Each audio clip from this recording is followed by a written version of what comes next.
सेठ के पास एक व्यक्ति काम करता था। सेठ उस व्यक्ति पर बहुत विश्वास करता था। जो भी जरूरी काम हो, सेठ हमेशा उसी व्यक्ति से कहता था। वो व्यक्ति भगवान का बहुत बड़ा भक्त था। वह हमेशा भगवान के चिंतन, भजन, कीर्तन, स्मरण, सत्संग आदि का लाभ लेता रहता था। एक दिन उसने सेठ से श्री जगन्नाथ धाम यात्रा करने के लिए कुछ दिन की छुट्टी मांगी। सेठ ने उसे छुट्टी देते हुए कहा, भाई, मैं तो हूँ संसारी आदमी, हमेशा व्यापार के काम में व्यस्त रहता हूँ, जिसके कारण कभी तीर्थ जाने का लाभ नहीं ले पाता। तुम चाह ही रहे हो तो यह लो 100 रुपए, मेरी ओर से श्री जगन्नाथ प्रभु के चरणों में समर्पित कर देना। भक्त सेठ से 100 रुपए लेकर श्री जगन्नाथ धाम यात्रा पर निकल गया। कई दिन की पैदल यात्रा करने के बाद वह श्री जगन्नाथपुरी पहुंचा। मंदिर की ओर प्रस्थान करते समय उसने रास्ते में देखा कि बहुत सारे संत, भक्तजन, वैष्णवजन हरि नाम संकीर्तन बड़ी मस्ती में कर रहे हैं। सभी की आंखों में आंसुओं की धारा बह रही है। जोर जोर से हरि बोल गूंज रहा है। संकीर्तन में बहुत आनंद आ रहा है। भक्त भी वहीं रुककर हरि नाम संकीर्तन का आनंद लेने लगा। फिर उसने देखा कि संकीर्तन करने वाले भक्तजनों के होठ बड़ी देर से संकीर्तन करने के कारण सूखे हुए हैं। वह दिखने में कुछ भूखे भी लग रहे हैं। उसने सोचा, क्यों ना सेठ के 100 रुपए में से इन भक्तों को भोजन करा दूं। उसने उन सभी की उस 100 रुपए में से भोजन की व्यवस्था कर दी। सबको भोजन कराने में उसे कुल 98 रुपए खर्च करने पड़े। उसके पास 2 रुपए बच गए। उसने सोचा, चलो अच्छा हुआ, 2 रुपए जगन्नाथ जी के चरणों में सेठ के नाम से चढ़ा दूंगा।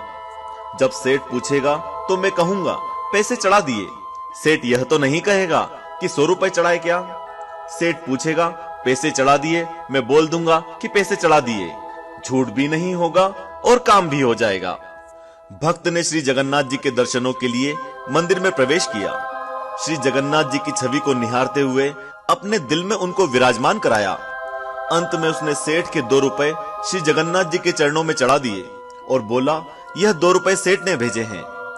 उसी रात सेठ के सपने में श्री जगन्नाथ जी आए, आशीर्वाद दिया और बोले, सेठ, तुम्हारे 98 रुपए मुझे मिल गए हैं। यह कहकर श्री जगन्नाथ जी अंतर्ध्यान हो गए। सेठ जाग गया, सोचने लगा, मेरा नौकर तो बड़ा ईमानदार है, पर अचानक उसे क्या जरूरत पड़ गई थी। उसने 2 रुपए भगवान को कम चढ़ाए। उसने 2 रुपए का क्या खा लिया, उसे ऐसी क्या जरूरत पड़ी। वह सेठ रात भर ऐसा विचार करता रहा। काफी दिन बीतने के बाद भक्त वापस आया और सेठ के पास पहुंचा।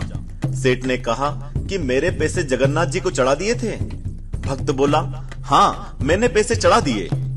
सेठ ने कहा, पर तुमने 98 रुपए क्यों चढ़ाए, 2 रुपए किस काम में प्रयोग किए।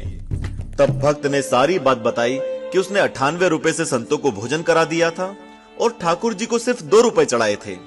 सेठ सारी बात समझ गया और बड़ा खुश हुआ और भक्त के चरणों में गिर पड़ा और बोला, आप धन्य हो, आपकी वजह से मुझे श्री जगन्नाथ जी के दर्शन यहीं बैठे बैठे हो गए।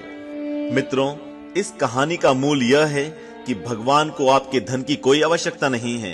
भगवान को वह 98 रुपए स्वीकार हैं जो जीव मात्र की सेवा में खर्च किए गए, और उस 2 रुपए का कोई महत्व नहीं जो उनके चरणों में नगद के रूप में चढ़ाए गए। इस कहानी का सार यह है कि भगवान को चढ़ावे की जरूरत होती ही नहीं है। सच्चे मन से किसी जरूरतमंद की जरूरत को पूरा कर देना भी भगवान को भेंट चढ़ाने से भी कहीं ज्यादा होता है। बोलो जगन्नाथ भगवान की जय। आज के लिए इतना ही। हम जल्दी ही हाजिर होंगे इसी तरह की एक अद्भुत सत्य घटना के साथ। तब तक इस वीडियो को ज्यादा से ज्यादा लाइक और दूसरे भक्तों के साथ शेयर करें। इसके अलावा हमारे दूसरे रोचक वीडियो देखने के लिए इस समय आपकी स्क्रीन पर आ रहे वीडियो पर क्लिक करें। जय श्री कृष्णा। ओम नमो भगवते वासुदेवाय नमः।